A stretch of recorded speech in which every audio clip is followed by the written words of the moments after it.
Beshem Hashem, Naaseh Venatzliach, en ce mercredi 26 du mois de mars. 26 donc du mois de mars et déjà 26 aussi du mois de Hadar. Nous avons un shiur Bezrat Hashem sur des enseignements de Rabbi Nachman qui nous sont demandés pour aujourd'hui. Ce shiur offert Bezrat Hashem par notre ami Binyamin Israël pour la réussite, santé, bonheur, protection par le mérite de Rabbi Nachman ben Fega. Pour lui-même, Binyamin Yaakov ben Josian, Joël Luna, Bat Rachma, Osnat Simcha, Shmuel Meir, Ari Menachem Mendel et Zeev Nachman, tous béné Joël. Bracha Revacha V'Atzlacha Bechol Ma'asedehem, par le mérite de cette étude que nous allons faire ensemble sur les enseignements d'un des plus grands maîtres, peut-être le plus grand de tous, comme c'est marqué dans Chaim Moharan, Rabbi Nachman ben Fega, Sruto Yegen Alechem Valen Val Kol Am Israël Be'ezrat Hashem Itbarach. On aura une pensée pour tous nos chayalim, tous les otages à la maison, toutes les personnes malades et blessées. Yeshuot venechamot, ahava ve'arva shalom ve'reut.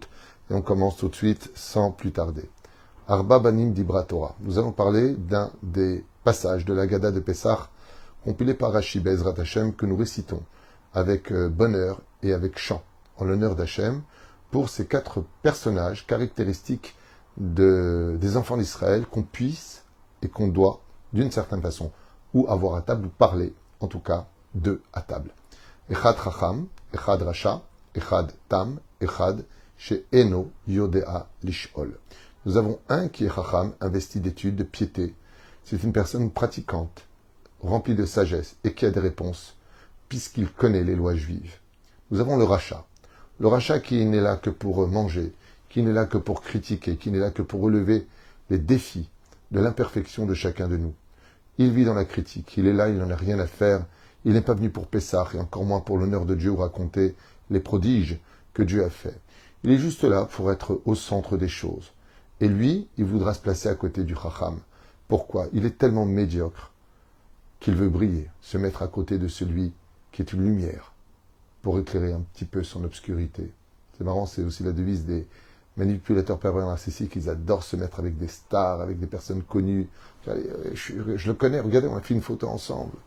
C'est pas le cas de tout le monde, faut pas tomber dans le piège, mais c'est vrai que, je me rappelle qu'une fois, d'ailleurs, mon Rav, Rabbi Moshe Deri Zatzal, était dans une boutique à côté à Belleville, à l'époque, chez Dounia, et il y a une grande personnalité très connue qui est arrivée, sans donner son nom, à côté, chez Ligel. Et j'étais choqué de le voir, comme ça, c'est une personne très connue. Et j'ai été voir Rabbi Moshe Deri, qui était dans la boutique d'à côté. Je dis, vous savez qui est à côté? Il y a telle et telle personne. Il m'a regardé comme ça, il m'a dit, chez Barry, qui sont en bonne santé. Ça lui a fait ni chaud ni froid. Il était dans ses pensées de Torah. C'est une personne connue. Comme le dit le Talmud, les gens très connus sur terre sont inconnus dans le ciel. Aucun ange ne les connaît. Les personnes très ordinaires à nos yeux sur terre, que personne ne connaît, on ne parle que d'eux dans le ciel.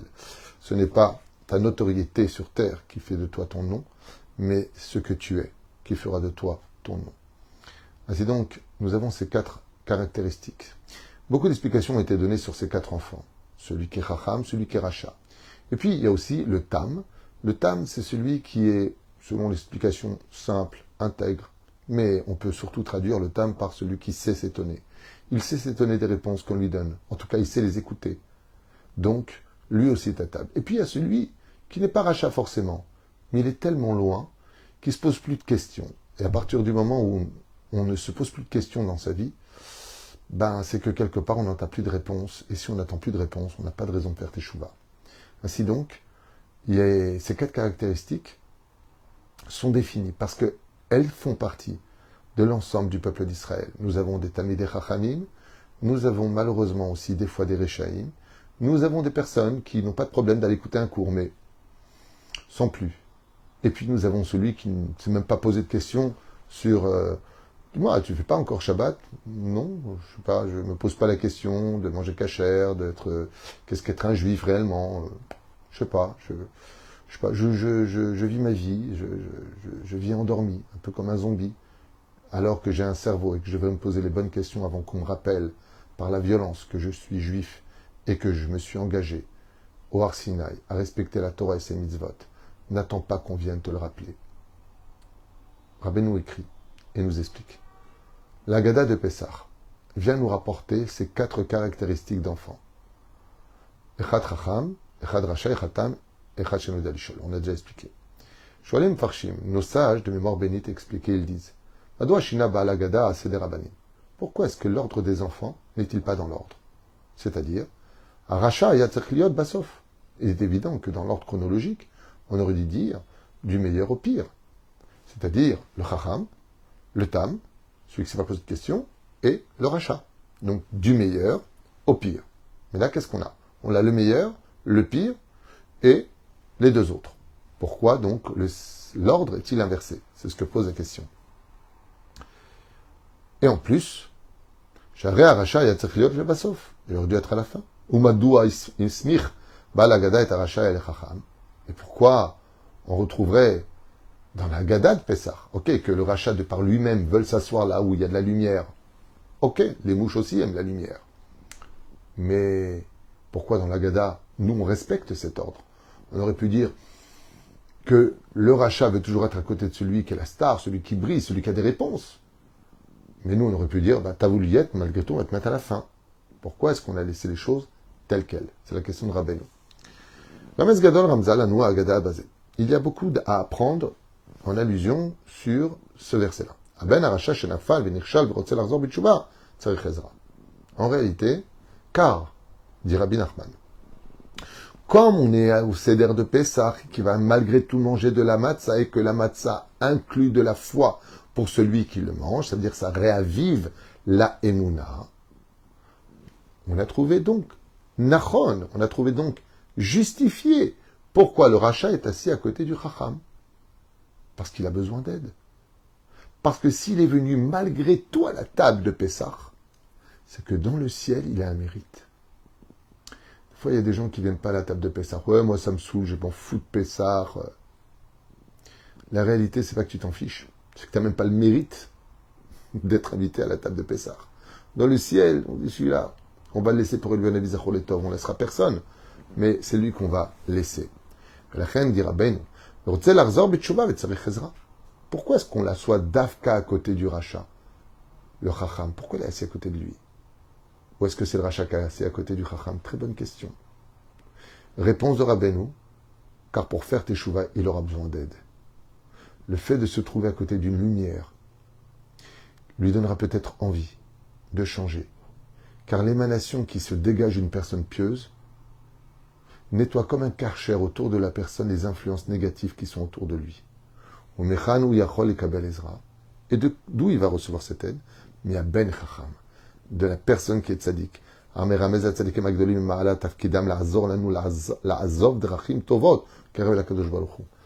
si le rachat il a vraiment des questions, si vraiment le rachat il a sa façon d'être, qu'est-ce que va lui dire le Chacham? Comme il est à côté de lui, il dit non, t'as oublié de te pencher, mets-toi sur le côté gauche, qu'est-ce que t'as peur? Viens dans mes bras. Il va le rapprocher avec amour. Il va le prendre avec amour. Et il va le prendre près de lui. Et il va lui indiquer quoi faire. Maintenant, le rachat, pourquoi il va l'écouter? Parce que, il me parle, je suis ami avec lui. Imaginez que vous soyez à côté du rabbi de Lubavitch, à faire Pessah. Baba Saleh, le Rav Ovadia, le Rav Mordechai Eliyahu. Vous êtes à sa table, même si vous n'êtes pas religieux. Non, mon ami, regardez, mettez-vous comme ça. Buvez le vin de cette façon-là. Tu prends par l'épaule, tu le fais chanter. Tu peux lui briser toutes les clipotes. Et il peut faire teshuva. C'est pour cela, dira Ben, que le rachat se trouve à côté du Chacham.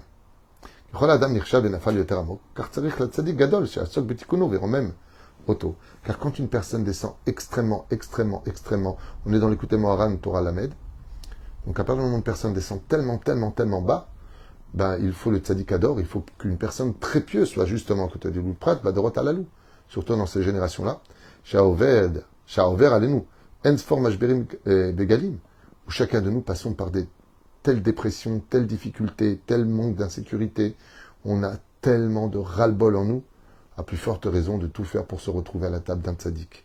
Tikvatemu lechapes et tzadikim achachamim, shichum lazor lanu. Car de façon inconsciente, le rachat, il recherche quelque part à sortir de sa propre prison, de son propre Égypte. Et c'est pour ça qu'il va prendre tout de suite la place à côté du Chacham. Alors bien sûr, de l'autre côté, on pourrait dire, est-ce qu'il n'y a pas d'influence? Oui, c'est pour ça qu'il est à côté du Chacham. Car si on avait mis le rachat à côté de celui qui ne s'est pas posé de questions, il aurait donné de mauvaises réponses. At petachlo. Au lieu de lui indiquer le bon chemin, il aurait amené à se moquer pendant le Seder. Et la moquerie est extrêmement grave dans le judaïsme. Et c'est pour cela que pour protéger les autres, c'est-à-dire le tam, et celui qui ne s'est pas posé de questions, le Chacham, qui lui ne sera pas influencé, il est au-dessus de lui, grâce à sa lumière, qui va chasser l'obscurité du rachat, il protège en même temps les deux autres. C'est-à-dire que stratégiquement parlant, pourquoi est-ce que le Chacham il prend le rachat près de lui pour l'éloigner des autres, donc faire teshuva aux autres loin de son influence, et lui va influencer le rachat pour qu'il puisse changer les choses. Be'etzot nechonot ou be'adracha, avec de bons conseils et un bon guide. Et surtout à la fin des temps, quand tout le monde le sait, la dernière épreuve des enfants d'Israël avant que ne vienne le grand chauffard de la Géoula sera une période de destruction, de mashberim. Mashberim, c'est shever, c'est-à-dire l'esprit sera cassé, d'épreuves énormes comme on les a rarement connues. Les épreuves seront dans tous les paliers de la vie sociale, éducatif, moral, psychologique, les divorces, l'éducation, problèmes d'argent, problèmes d'identité, problèmes pathologiques. La liste sera longue. Car Dieu voudra mettre un terme à cette galoute et nous fera payer très rapidement les dernières dettes qu'il nous laisse, malheureusement, à cause de toutes ces fautes que nous avons commises. Alken shalach lanu tzadikim shem prinat nishmat mashiach. Et là, Rabbeinu nous dit, sache que dans chaque tzadik que tu rencontres, il y a une étincelle du Mashiach en lui. Pour nous éclairer, de l'obscurité dans laquelle on se trouve.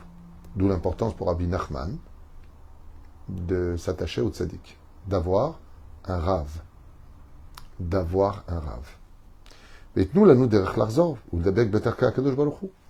Pour adhérer à Dieu.